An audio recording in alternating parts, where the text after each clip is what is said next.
The world will never treat you better than you've trained it to. And every time you make yourself small, you're teaching people exactly how little they need to give you. We all have an invisible line inside us, the boundary between who we really are and what the world wants us to be. Most people cross it without noticing. It starts with tiny, quiet moments. You laugh off an insult. You say it's fine when it isn't. You nod in agreement with something that goes against your values, just to avoid awkwardness. These moments feel harmless, but over time, they become a pattern. And one day, you wake up realizing you're not living for yourself anymore. You're living for other people's comfort. The Stoics saw this trap centuries ago. Marcus Aurelius wrote, "We all love ourselves more than other people, but care more about their opinion than our own." They understood that lowering yourself is not a single act. It's a slow erosion. 1,000 small compromises that teach the world your worth is negotiable. This isn't about arrogance or being untouchable. Stoicism isn't about closing yourself off. It's about becoming so rooted in your values, so anchored in your principles, that no one can pull you down without your permission. And here's the truth. The moment you start lowering yourself for others, you invite them to do the same. Respect starts with you. Lose it internally, and you've already lost it externally. In this video, you'll learn 7 Stoic lessons that will make lowering yourself impossible. How to act without seeking permission. How to leave what no longer serves you without fanfare. How to guard your time as if your life depends on it, because it does. How to stop competing for the attention that should come freely. How to make your words carry more weight by using them less. How to set unbreakable standards for yourself. How to control your reactions so you never lose control of yourself. By the end, you won't just know these lessons, you'll know how to live them. Because the moment you stop lowering yourself, you stop being negotiable. And the world has no choice but to adjust. As you listen, notice which of these 7 lessons you've been breaking without realizing it. Write it down, not for me, but for you. And when we're done, share in the comments. You might be surprised how many people are fighting the same battle. Lesson 1. Stop explaining yourself to everyone. Every time you explain yourself to someone who doesn't need to hear it, you're not informing them. You're asking for permission to live your own life. I once knew a man named David, brilliant, disciplined, and capable. But every time he made a decision, he felt the need to run it by everyone around him. New job? He'd call 3 friends to explain why. Ended a relationship? He'd tell the whole backstory to anyone who asked. Even changing his diet became a long speech about health studies and doctor's advice. It seemed harmless, even polite. But over time, David's friends started to notice something. Not about his choices, but about him. He didn't fully trust his own judgment. He needed someone else to nod before he could feel confident. And that's what over-explaining really is. Outsourcing your self-trust. The Stoics saw this centuries ago. Epictetus said, "If you wish to be a writer, write. Not, write and make sure everyone understands why you're doing it." When you over-explain, you create openings you don't need. You give people room to plant doubt in your mind. You invite them to judge a decision they were never meant to vote on. You shift your energy from living your choice to defending it. Here's the harsh truth. Not everyone will agree with you, and they don't need to. Some will never understand because your decision threatens their comfort. Others will act supportive but quietly hope you fail. And some just ask because they're curious, not because they care. None of these require a detailed defense. Think about people you respect. They don't narrate every move. They act, and their actions speak for them. That's not arrogance. That's clarity. A mental shift. Before you explain yourself, pause and ask, is this person's understanding necessary for me to move forward? If not, you owe them nothing beyond politeness. How to break the habit. Know your why privately. Your reasons are your anchor. State your decision simply. I've decided to, and stop there. Let action be your proof.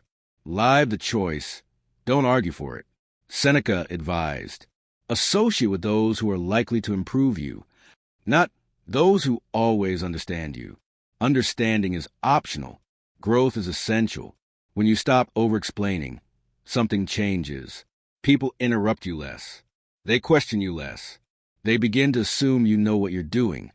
Because you act like you do, I trust my judgment. My life is not on trial. And when you learn to act without seeking constant permission, the next step is even harder and more liberating.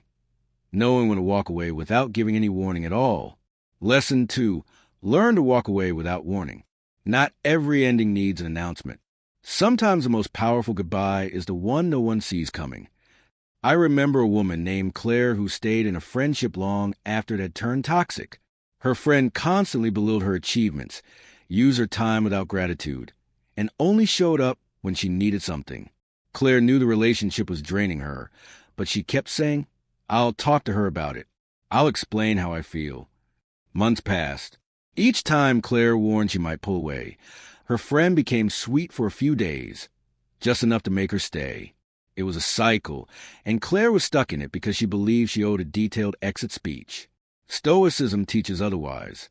Seneca wrote, "Associate with those who will make a better man of you." If a relationship, job, or environment is eroding your character, you don't need to explain why you're leaving. You've already gathered enough evidence. Warning the other party often gives them a chance to manipulate the moment, to promise short-term change, to guilt you into staying, or to twist your feelings until you question yourself. Walking away without warning is not cruelty. It's clarity. It says, "I've seen enough, and I no longer need you to understand for me to act." Think of it like quietly stepping off a sinking ship. You don't need to hold a press conference on deck. You don't owe the storm an explanation for why you're getting in the lifeboat. Practical ways to live this lesson. Recognize patterns, not promises. If history repeats, believe it. Decide privately. Make the choice in your own mind before telling anyone. Exit calmly. No drama, no speeches, just action. The beauty of leaving without warning is that it reveals the truth about people. Those who truly value you will notice your absence and reach out in sincerity. Those who never care will simply move on, and that's your closure. Walking away also builds inner strength. It teaches you that you don't need permission to choose peace over chaos. And each time you do it, you reinforce a standard. I do not stay where I am not valued. Marcus Aurelius wrote, "The best revenge is to be unlike him who performed the injury." Leaving silently is exactly that. You refuse to match disrespect with drama. You simply remove yourself from the reach of what harms you. My silence is my strength. I leave what no longer deserves me. And once you master the art of leaving without warning, you face another challenge. Protecting what's most precious, so you never waste on the wrong people or situations your time. Lesson 3. Protect your time like it's gold. If someone stole money from your wallet every day, you'd notice. But every day, people steal your time, and you let them. Years ago, I worked with a man named Robert. Talented, driven, full of ideas. But his calendar was chaos, packed with other people's priorities. He said yes to every meeting, replied instantly to every request, and jumped at every quick favor. By the end of each week, he was exhausted, and none of his own projects had moved forward. The Stoics understood why this happens. People treat your time the way you treat it. Seneca wrote, "It is not that we have a short time to live, but that we waste much of it. Time is the only currency you can never earn back." Imagine waking up every morning with 86,400 gold coins, one for each second of the day. You must spend them all before midnight. Would you give them away carelessly? Would you let strangers scoop them out of your hand? Yet, that's exactly what we do when we say yes without thinking, when we scroll aimlessly, when we give hours to conversations or commitments that drain us. Protecting your time is not selfish. It's self-respect in action. Every yes to something meaningless is a no to something meaningful. Practical steps to guard your time. Value your own appointments. If you set aside time for rest, learning, or personal goals, protect it like an important meeting, because it is. Say no without apology. A short, polite, "I can't commit to that," is more powerful than a long excuse. Audit your commitments weekly. Ask yourself, if I had only 1 month left, would I spend time on this? When you protect your time, people start respecting it too. They stop making casual demands because they know you won't entertain them. And more importantly, you start respecting yourself more because you're proving that your life is not a free resource. Marcus Aurelius warned, "Do not act as if you were going to live 10,000 years. While you live, while it is in your power, be good." Be good here means use your time well. Don't trade hours for the approval of people who wouldn't sacrifice minutes for you. Don't let urgency replace importance. Time is your life, disguised as minutes and seconds. Once spent, it's gone forever. Guard it like treasure, because no one else will. My time is priceless. I spend it with purpose. And when you start valuing your time, you'll notice something else. You stop running after people who don't value you. Which brings us to the next lesson. Never compete for someone's attention. Lesson 4. Never compete for someone's attention. If you have to fight to be seen, you've already agreed to be invisible without their permission. I once coached a young professional named Emma, brilliant at her work, but she was caught in a trap, constantly trying to prove her worth to a manager who barely noticed her. She stayed late, volunteered for extra projects, even brought coffee every morning. Once in a while, the manager would acknowledge her, but it never lasted. The moment she stopped performing, she faded from his view. That's the problem with competing for attention. It creates a relationship where your value depends on your effort to stay visible. The moment you rest, you disappear. Marcus Aurelius warned, "The soul becomes dyed with the color of its thoughts." If your mind is painted with thoughts like, "How do I make them notice me?" your actions will reflect desperation. And desperation, no matter how subtle, lowers your perceived value. The Stoic answer? Step out of the competition entirely. Stop running a race you never agreed to enter. Why this matters? Genuine respect and connection cannot be forced. If someone values you, they'll see your worth without you waving a flag. If they don't, no amount of effort will change the lens through which they see you. Ask yourself, do I even want the attention of someone who wouldn't notice me without my constant effort? If the answer is no, then competing for it is a waste of your most valuable resources: time, energy, dignity. Think of it like an auction.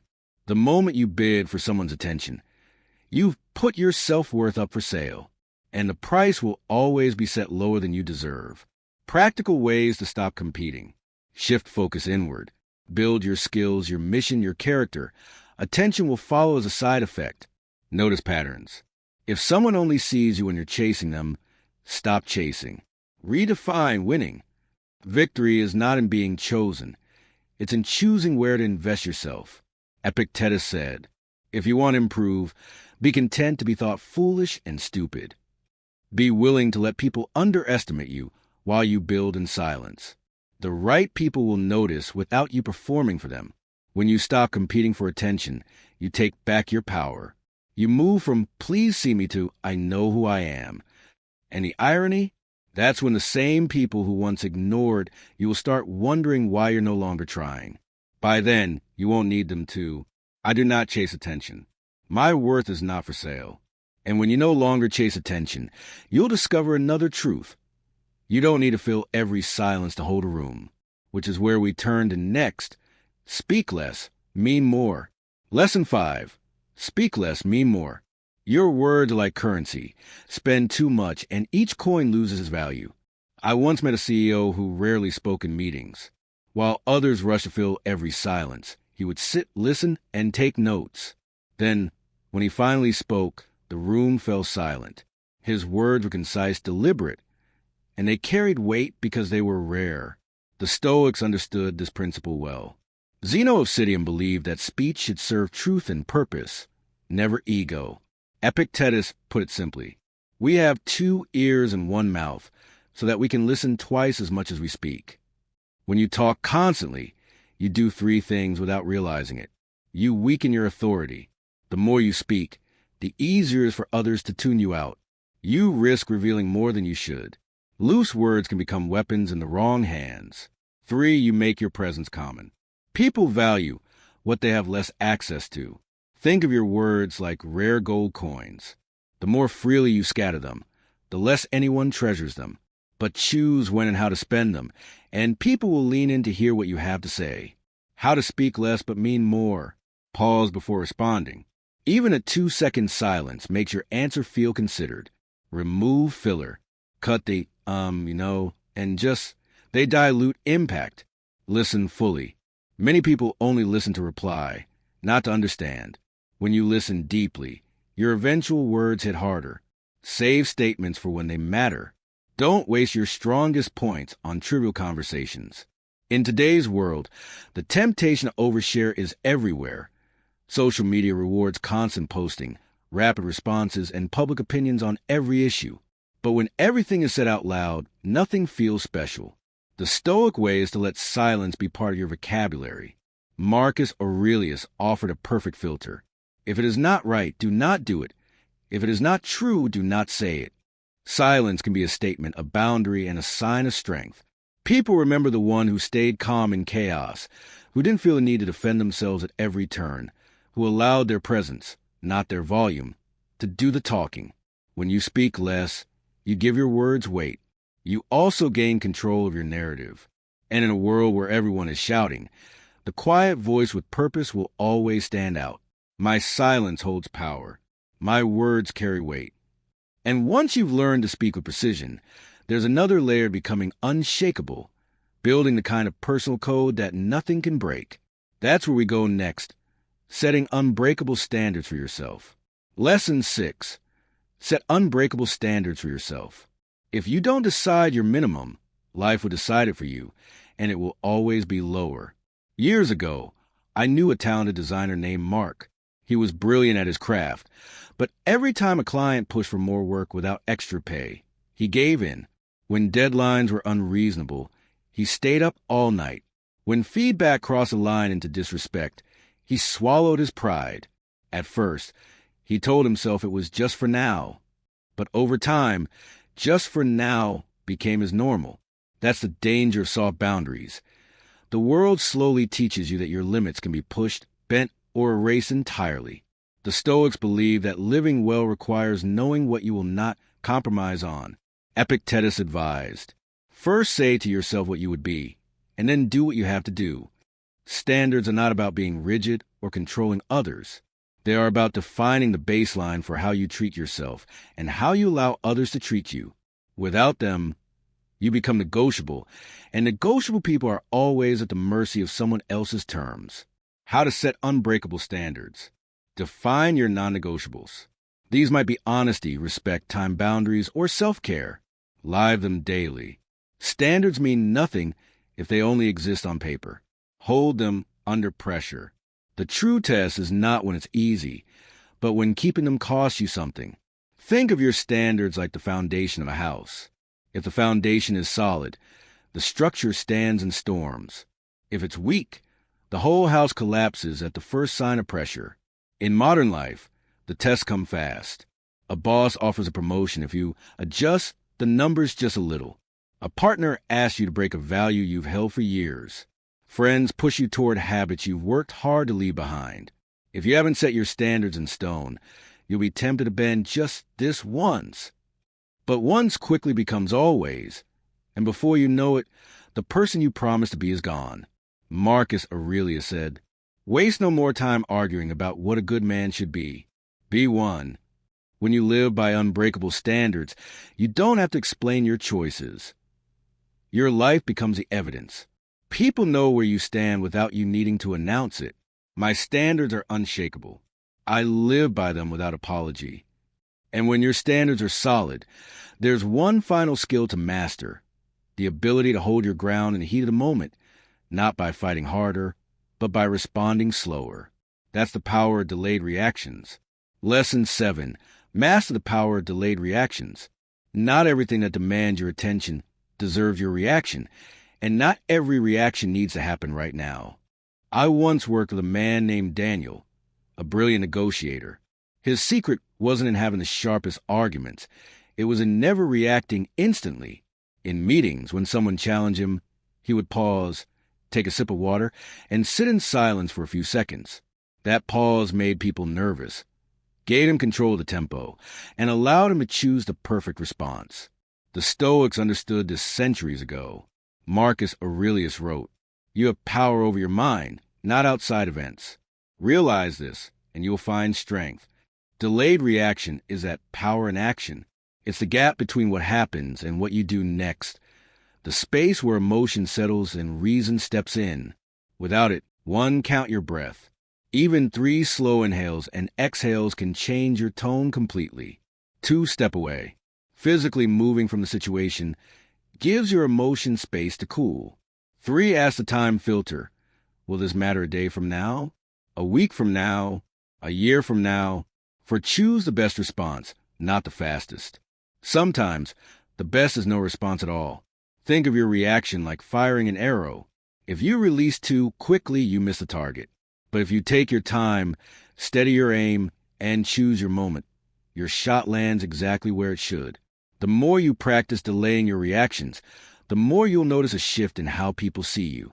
They'll view you as composed, unshakable, the person who stays calm when everyone else is losing control.